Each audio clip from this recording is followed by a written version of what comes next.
In this video, I decide I want to understeer in a straight line. In race B, well, a Frenchman sends it on an Italian. And in race C, it all gets a bit bumper car-ish as we go for Demolition Derby.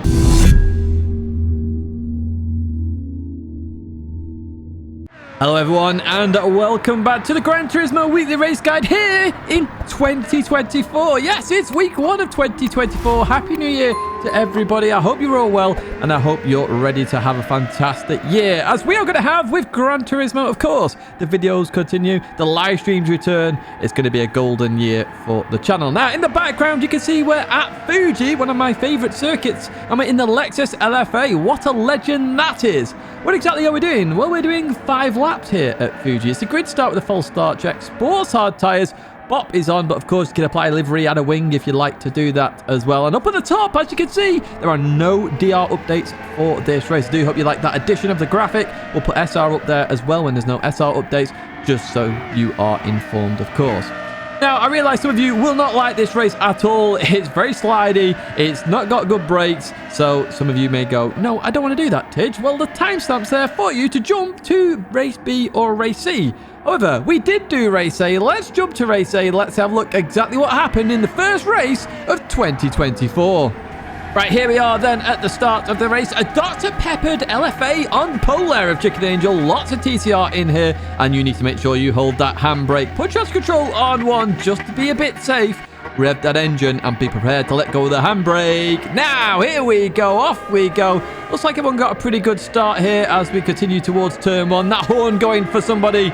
Yes, I can hear that as we head towards turn 1. Now, you are going to have to be very careful in this car. The brakes are pretty rubbish as we go into turn 1. A couple of people off there. We're on the inside here trying to avoid Chelsea. We get a nice little bit of bump draft from behind there. Nice little bump boost, should we say, instead, as we continue on through. Up into P5.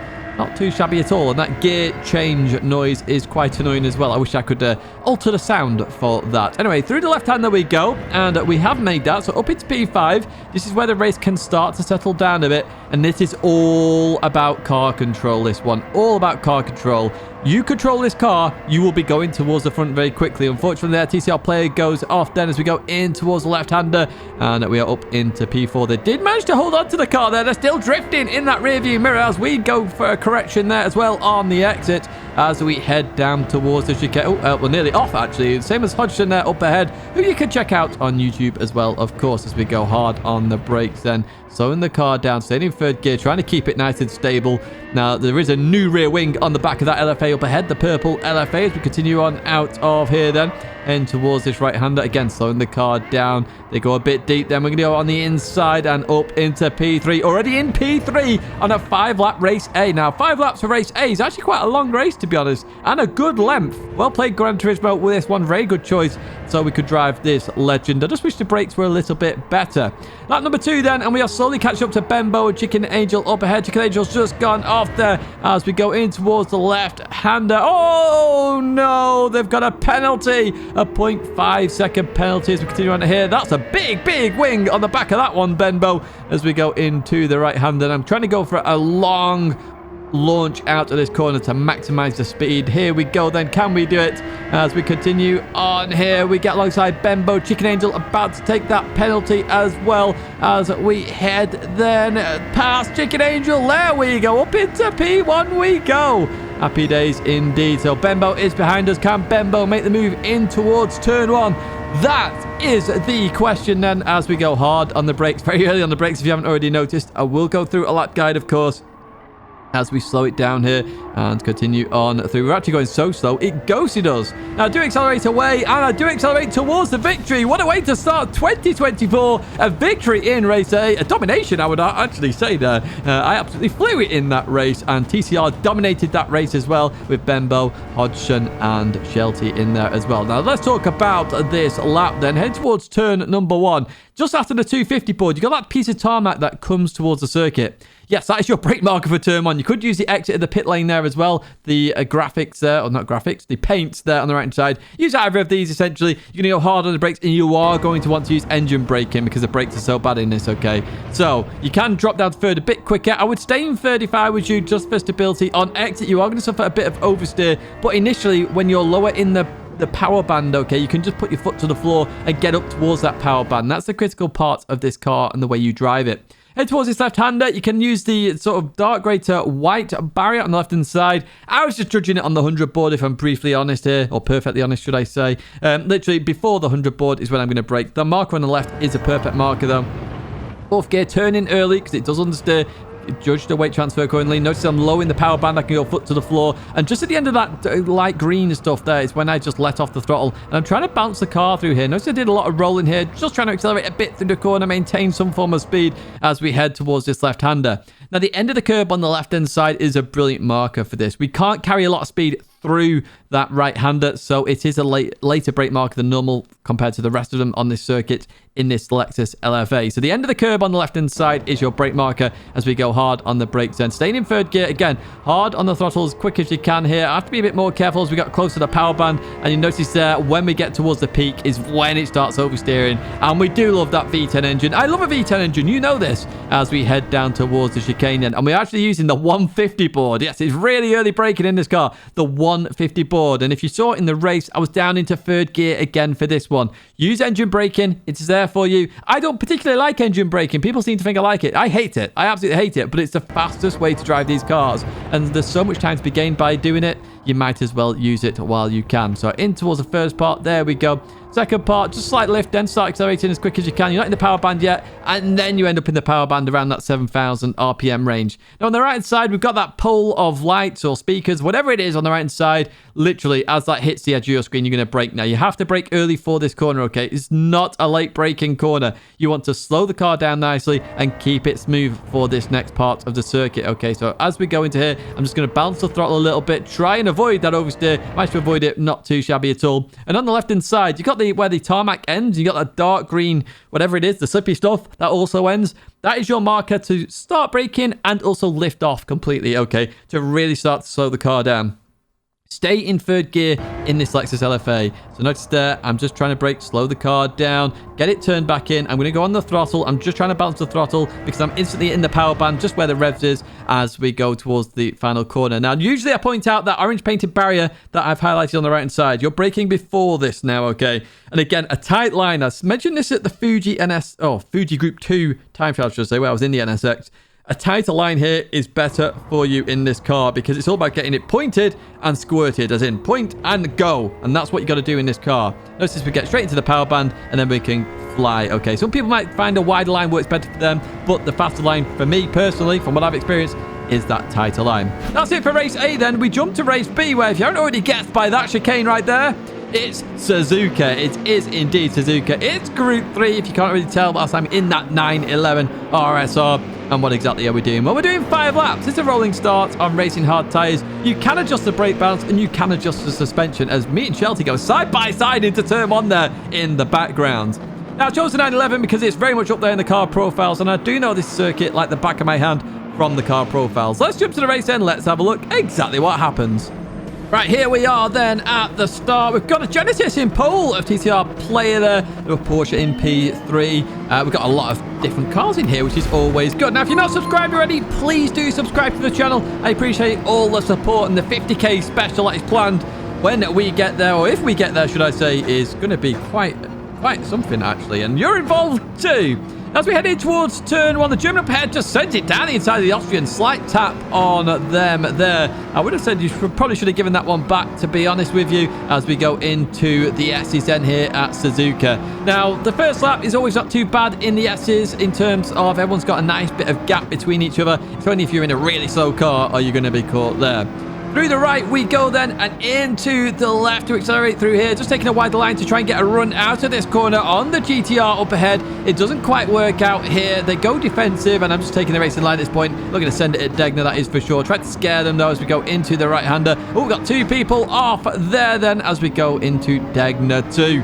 So we've already seen quite a few incidents already in this one with turn 1 and then there at the Tidgneys. What can we do here into the hairpin then versus the GTR? Oh, a bit of a wiggle for the German then as we go into here. I find a bit of a Porsche size gap there on the exit. They get a whole load of oversteer there. Unfortunately, they didn't ghost in time. I did get some damage on the front end there Fortunately, though, we didn't get a penalty, as we know what that is like. So we got Shelty making a charge in that AMG. Then as we head towards the left-hander, Shelty gets the job done there. Beautiful move by Shelty in towards Spoon, as we look to get the second part of Spoon right. So, of course, the Porsche 911 is leading the car profiles at the moment. It's why I went for this car. It's very stable in terms of the MR cars. And with the hard tyre, you're going to suffer a lot of understeer. That AMG that Shelty's in, actually, really good cars. I just lift off there to back out of this. I don't want to go side-by-side through 130R as we go into that for the first time of 5. We're obviously going to have a bit colder tyres, which is why I slowed it down a little bit more than usual.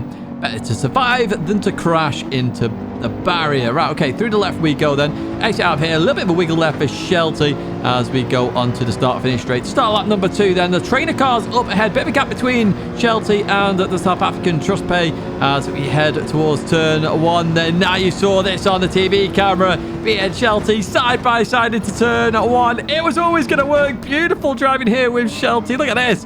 Side by side. We make it happen. Don't do that with everybody, folks. It's very hard to do. But Shelty nailed it. And you see the smile on my face. I enjoy stuff like that. It's just so good.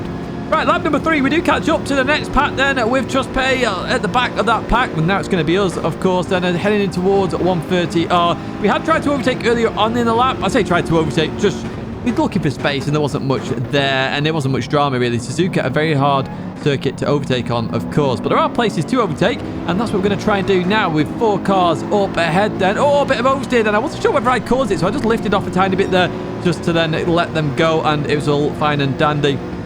Now, you just hear they get the gear shift slightly wrong there in that AMG Mercedes. So we're going to go on by then up into P7. That's one way to get a place here as we just get slightly tapped on the rear. Not their fault. Well, it was their fault, but they are, of course, sorry there. You saw them lift there to let me go. I appreciate that trust pay. I really do. And yeah, let's carry on driving. Good sportsmanship there shown. So we're going into... Oh, hello.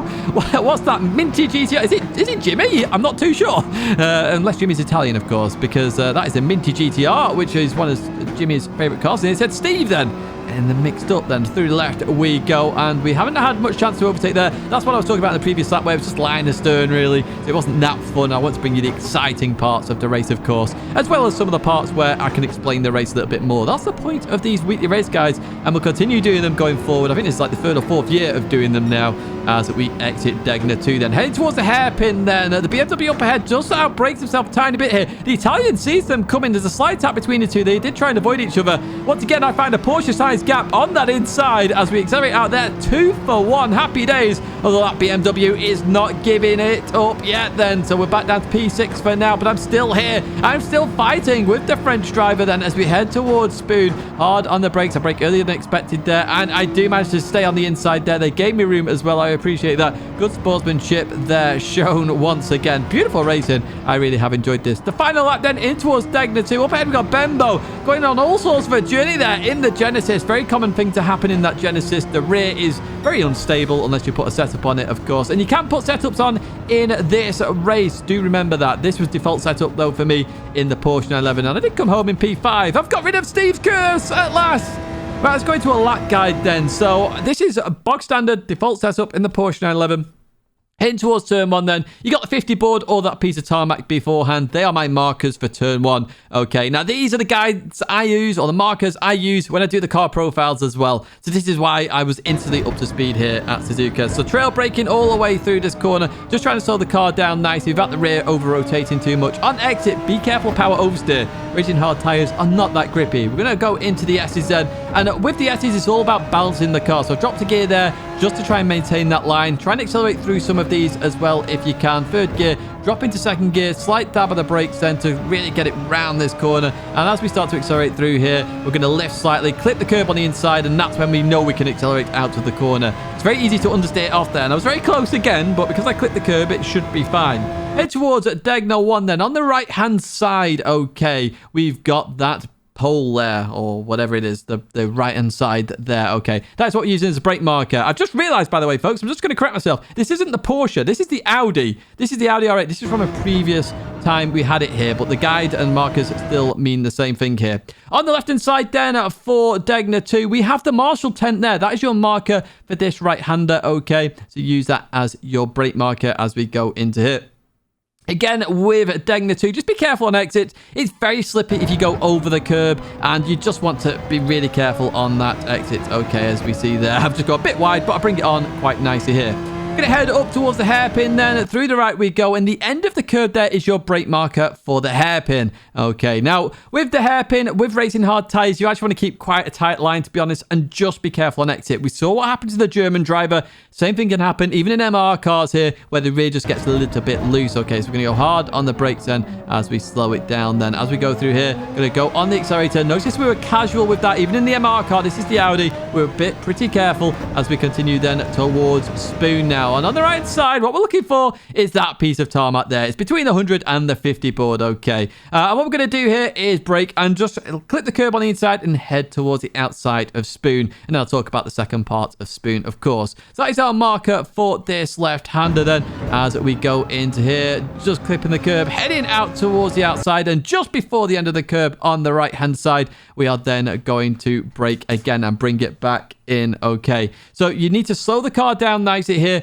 and don't go too hard on the brakes. If you go too hard on the brakes, the rear is just going to over-rotate because all the weight is already on that right rear tire. So slow the car down. Notice I'm not braking 100%. Just allowing the car to balance itself and then accelerate out the corner as we continue on now towards 130R. Just fast forwarding a little bit here then as we cross that line. As we head towards 130R then, we're looking for that 50 board on the right-hand side. Now, with 130R, it's not flat on racing hard tires, okay? Even in the best car in the world, it is not flat. It's a slight lift in the better cars, and it's a big lift in the slower cars that really do understeer like a cross-channel ferry, as Tom Brooks would say. So a slight lift there as we continue on through 145, managed there, not too shabby at all, as we head towards the final brake marker for the Casio triangle. On the right-hand side, we've got the yellow line right there, okay? That is your brake marker for the chicane. Obviously, if your car's not got good brakes, you're braking a bit earlier. But these are the same brake markers I used in the Porsche and the Porsche lap that you can now follow the Ghost on, of course, online. But yeah, I already had the guide set up, so I thought, well, we'll use this one again. It's the exact same markers. Happy days. We continue on through here then. We're going to head towards the line where we are going to get, I'm not even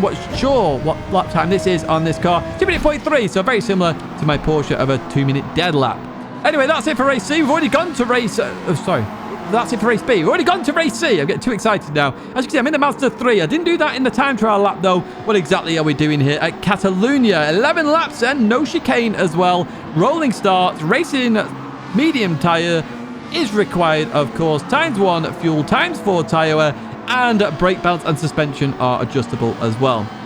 Now, I chose the Mazda 3 in the race because I always say it's a good choice for the race.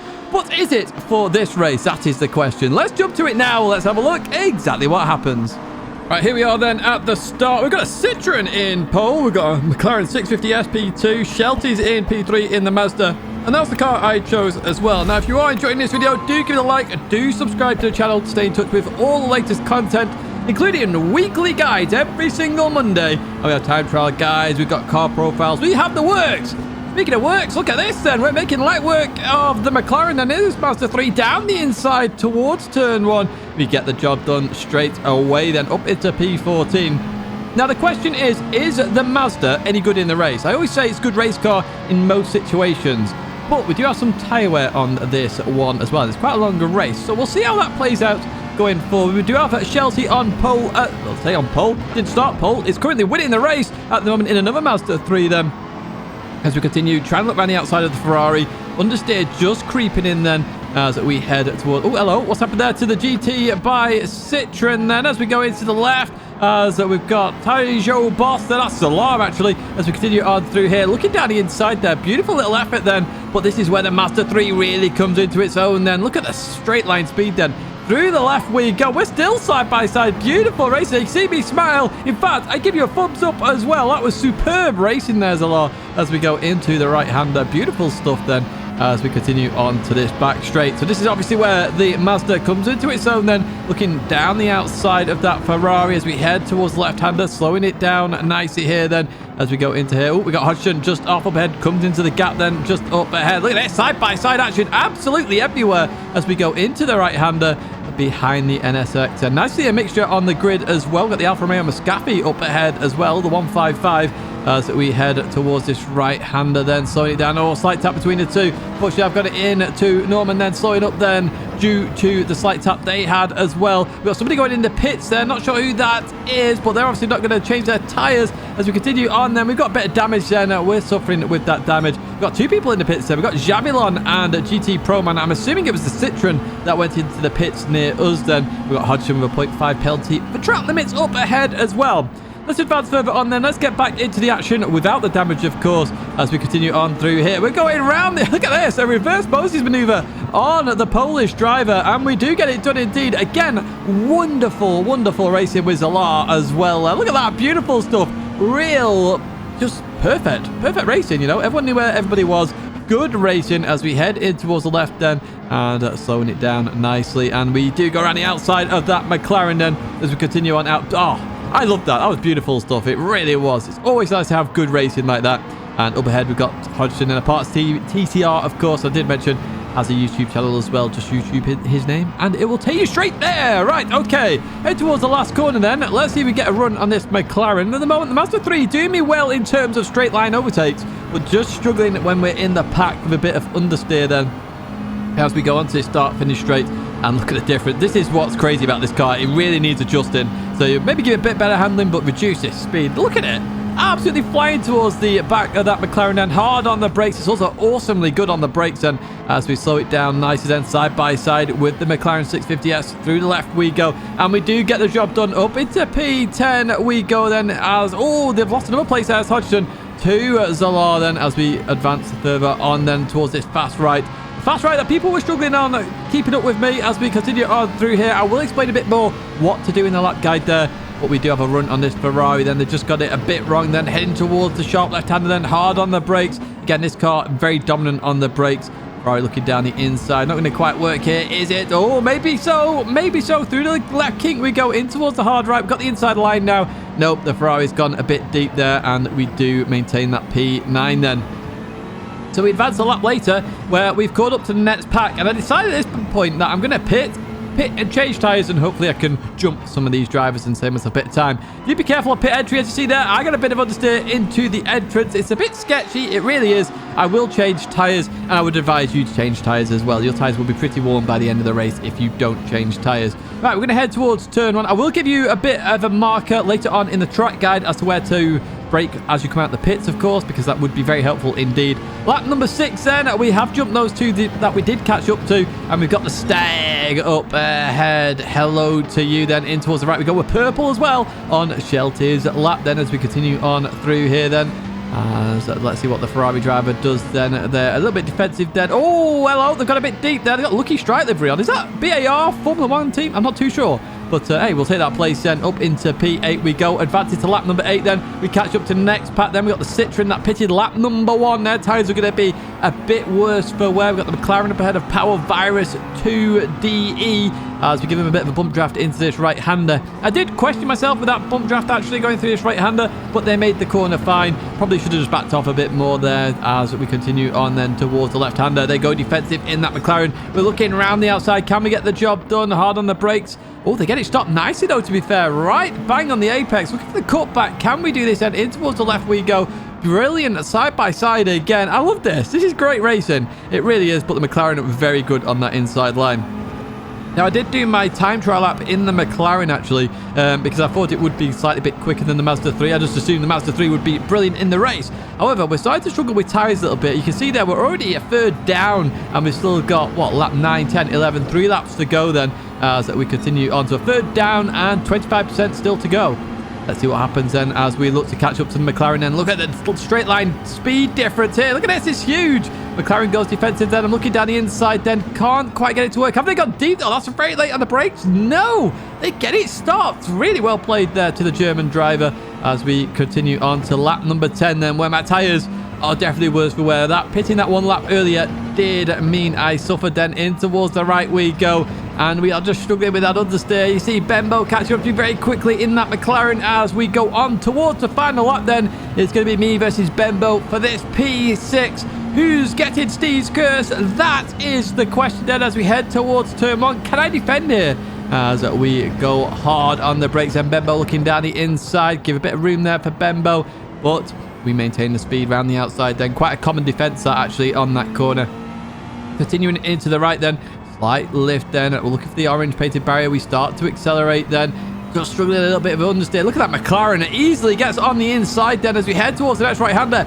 Bembo is there. I don't have enough straight line speed to maintain that, surely. We're trying around the outside, but the understeer is real. It's very real. We're on the marbles, and Bembo gets it done. Really well played there to Bembo. Brilliant move as we head towards the end, and I do finish in P7 in the end. And Shelty does win the race in the Mazda 3. I will say the McLaren is probably the better choice, though, if I'm brutally honest with you. But we'll see what happens as we go into the week. Now, I'm in the McLaren now as we head towards turn number 1. You can use the building on the right-hand side. That's what I use. So as that building disappears off the edge of your screen, that is your marker. Or you can use the flag indicator on the left-hand side. Either of those are really good markers. I use the building more because I use that in different games as well, like ACC, for example, as we go hard on the brakes.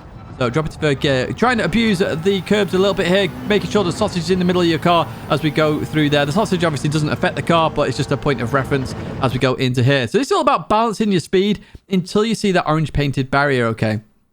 That orange painted barrier, really good accelerating marker. As that approaches the center of your screen, you should start accelerating 100%. And I've just started going 100% right now. That's where I've just paused it in terms of this video as we start to accelerate through. The corner opens up a little bit, it stops being tight, and it just means you can run to the outside there as I do here. And towards this next corner then, you've got a choice of markers here. So if your car suffers on the brakes a little bit, you may want to use the 50 board or the start of the bridge on the left-hand side. However, I'm using the Polyphony digital sign there. As that hits the top of my screen, that's when I'm going to brake. I haven't mentioned, actually, this 650S, I'm using the default setup, by the way, with just +5 brake balance as we go into the right-hander. So we start to accelerate as early as we can. Once again, this corner opens up a little bit, so it just allows you to just accelerate out of the corner. And as we go in towards this left-hander, the same building we used for turn 1, you use for this corner as well. Okay, so as that hits the edge of your screen, that's when you're going to hit the brakes. Really good marker. Try to use this wherever you can in multiple different games. It's there to help you. Really good reference point for Catalunya, okay? Hard on the brakes, wider line initially, later apex if you can. That allows you to use all the curb on the exit and really beat it out the corner and try and maximize that speed. Heading towards this next left-hander, I say it all the time, it's where Joma's span are just going a bit too wide here, but use that as your reference, okay? That curb, the start of the curb, is your brake marker for this corner. Don't go too close. You'll clip the grass and spin a bit like Jomas did way back when then. So that's what we're going to do here. Going to drop to third gear here for this corner. As we go into here, clip the curb on the inside. Try and use a lot of the curb on the exit, but stay on the red and white curbing. If you go on the green stuff, all 4 wheels, you will get a penalty. And it's very slippy as well, so you don't want to be over there. This right-hander then, this is the one a lot of people do struggle on. You are going to want to dab the brake a little bit. Or in some cars, you could just lift, okay? It's the end of the curb. The whole point here is you want to maintain as much speed as possible. And that's what I'm going to try and do here. So dab the brakes, turn in. I'm looking for that sausage there. That's when I start accelerating straight away because that is my apex. That's where the center of the corner is. That's what it's a reference for. Use it. It's a really good marker. Head towards the hairpin then. The left-hander here at Catalunya. We're getting towards the end of the lap guide now. What you could use is the flag indicator on the right that I've highlighted, or alternatively, the Portaloo on the left if you're into that and you want to use that as your marker, okay? Either of these are great markers here, and you go hard on the brakes. Now, in this McLaren, I got a bit of oversteer on exits. Do be careful of that. I didn't get it on this particular lap, but I did suffer with it sometimes as you clip all of the inside there, really cutting a lot of the corner there where we can. And for this, you can use the orange barrier on the left-hand side, but I normally just get straight and then hit the brakes here. That is sort of just like a feeling, a rhythm I get for this corner. But there is the marker there if you want to use it, which is on the left-hand side, and the painted orange barriers. In we go then as we try and keep it quite tight. And what we're looking for here is either the painted orange barrier as it gets towards the center of your screen, or alternatively, the sausage that I've been talking about throughout this lap. Very obvious markers, okay? As you get closer to them, that's when you start to accelerate and start 100%. You can't see the exit yet. That's why you need markers. Use those markers. You go, okay, I will make the corner, and that's what I do here. Now, for this one, I use the barrier on the right-hand side. Obviously, it's not as it goes to the edge of your screen. It's just before it hits the edge of your screen, but I've been using that as a reference. But as I was editing this video, good mark there on the left is the crowd of people there. If they stay there, happy days indeed, use them. But I use that on the right, okay? I cut all of the inside there as much as I can. Obviously, once you've got rid of the cones once, they're not there again, so it won't slow you down the second time. And as we head towards the final corner, then the pit lane board, which you can see right there in white, is your marker for this last corner, okay? You hit the brakes, drop a gear, and at the end of the sausage is when you turn in, okay?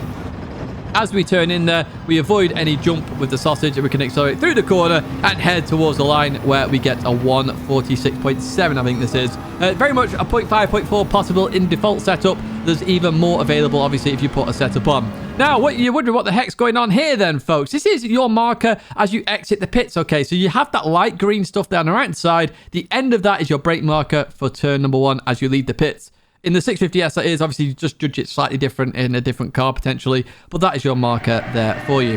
Right, time for bloopers. Right, race A, standing start. Obviously, everyone is going to go down into turn 1. Brilliant sportsmanship here from Arkis and Pavel there. They both went for avoidance, and it worked out marvellously. Right, so we jump back to Arkis then, heading towards turn 1. Arkis forgets he's in and Lexus LFA, thinks it's GT3, and misses the brake entirely there. Does well to avoid people. Does tap Stinky Pete, but to avoid absolute carnage there, well played. Unfortunately, with a 3-second penalty because you did excellent in avoidance there. Hodgson slightly taps the Polish driver Norman up ahead, tries to go off the circuit there to wait for Norman, and gets rear-ended there by a Peugeot RCZ. We'll see if that's Hodgson's fault, actually, for being on the outside of the circuit. I don't think it was, to be fair. Oh, no, they clipped the grass on the way into Tidgney 1. Very common mistake to make that. Right, look at that name there. Simi Velocini. I don't know if they're taking the mick or whether this is a new version of Kimi. I'm not too sure. But on the exit then, what happens here? Just too much oversteer. Very common in that GTR. Goes for a bit of a spin. And, silly penalty there for 1.5 seconds. Right, what happened here then? Did I touch anybody? Because I know some people will have questioned that. So you can see them. They get the braking slightly wrong. On exit there. Continue on out. By the way, shout out to the King there, the Italian. Did see the French driver come in and try to avoid it as well. Going into this left-hander then, hard on the brakes, slight tap between the two. This is how I escaped then. I did wonder whether I touched the French driver. I did not. Sends it down the inside there as we continue on. So that's how I escaped that big battle then. We head to Daily Race C bloopers then, heading in towards turn 1. The McLaren just gets it slightly wrong into the back of the Citroen. And you can see there, they're just on the right side there, waiting for the Citroen. They see them come back on. They then continue and get a 2-second penalty as well, as we continue on with Hodgson. And what happened to Hodgson there? Just outbrakes himself a little bit here, goes a bit deep, manages to find the gap there to avoid, and comes back on absolutely fine there. Brilliant stuff there from you. And unfortunately, we've got a funny old blooper to finish him all off here. We have Bembo coming in the pit. Sorry, Bembo. We're coming into here. Just understeers off. You have to be careful into this pit lane. The understeer is very real, as we saw right there. Now, if you did like it, do give it a like, folks. Subscribe to the channel to stay in touch with all the latest content. I do appreciate all the support you give me on the channel. It really is huge, and I am really thankful for it. Happy New Year once again. All the best for 2024, and make sure you're subscribed to stay in touch with all the content coming in 2024. Thank you so much.